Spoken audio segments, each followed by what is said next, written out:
salute, we salute, we salute you. We salute, we salute, we salute you. Police Day, we salute you. We salute, Police Day. Police Day, we salute you. We salute, Police Day. আজ 1 September রবিবার, police day. পুলিশের জন্য উৎসর্গ আজকে সুন্দর দিনটি। তবে আজকে সুন্দর দিনটিতে নিজেরা আনন্দ না করে মানুষের কাজে উৎসর্গ করল গলসি থানা। জনগণকে সুরক্ষিত রাখতে ও মানব জীবনের মূল্য বোঝাতে পথে নামল পুলিশ। মাইক হাতে মিছিল করে সেফ ড্রাইভ, সেভ লাইফের বার্তা ছড়িয়ে দেওয়া হলো এলাকায়। মিছিলে ছিলেন জেলা পুলিশের ডিএসপি ক্রাইম সুরজিৎ মণ্ডল, সিআই শৈলেন্দ্রনাথ উপাধ্যায়, ওসি অরুণ কুমার সোম সহ থানার বেশ কিছু পুলিশ অফিসার ও সিভিক ভলেন্টিয়াররা। হাতে তাদের সচেতনতার ফ্ল্যাগ, ফেস্টুন ও ব্যানার। গলসি থানা থেকে মিছিল গোটা বাজার পরিক্রমা করে। শেষে চৌমাথার মোড়ে জনগণকে সুরক্ষিত রাখতে বিভিন্ন জনসচেতনতার বার্তা দেওয়া হয়। পাশাপাশি পথ দুর্ঘটনায় সেফ থাকতে হেলমেট পরে বাইক চালাতে অনুরোধ করা হয়।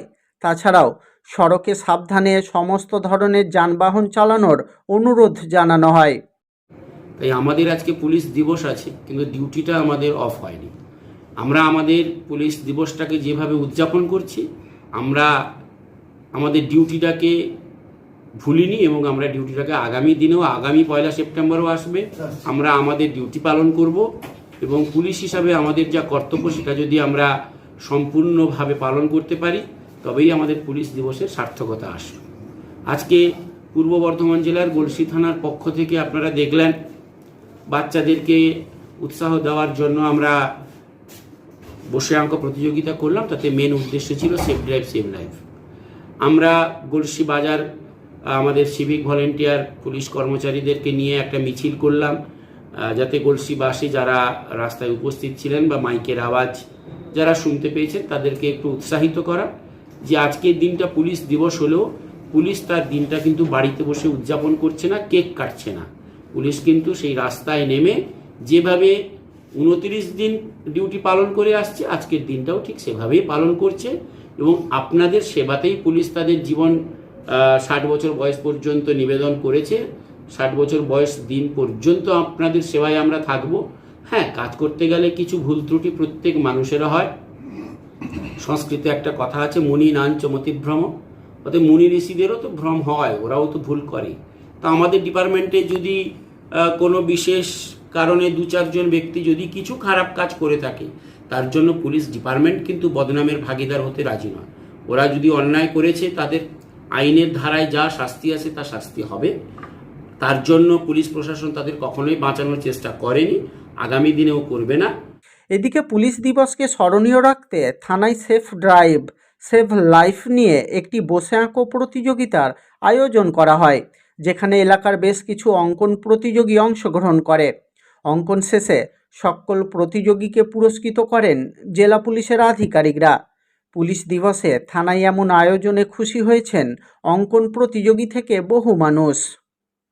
এখনো পর্যন্ত যে সমস্ত মোটর দুর্ঘটনার কারণে যেসব পরিবার তার পরিবারের অন্যতম সদস্যকে হারিয়েছে, সেই পরিবার জানে এই দুর্ঘটনার ফল সেই সংসারের উপরে কি প্রচন্ড প্রভাব বিস্তার করে।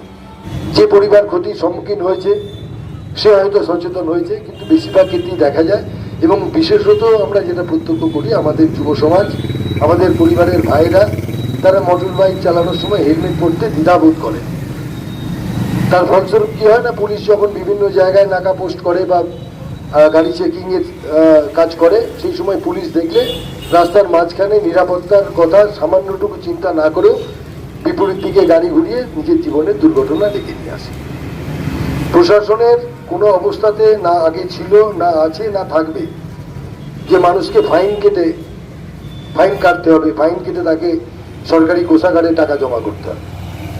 মানুষকে সাধারণভাবে যদি আমরা দেখি যে আমরা কিছু মানুষ আছি যারা দেখে শিখি, কিছু মানুষ আছে থেকে শেখে, কিছু থাকে যারা দেখেও শেখে না, ঠেকেও শেখে না।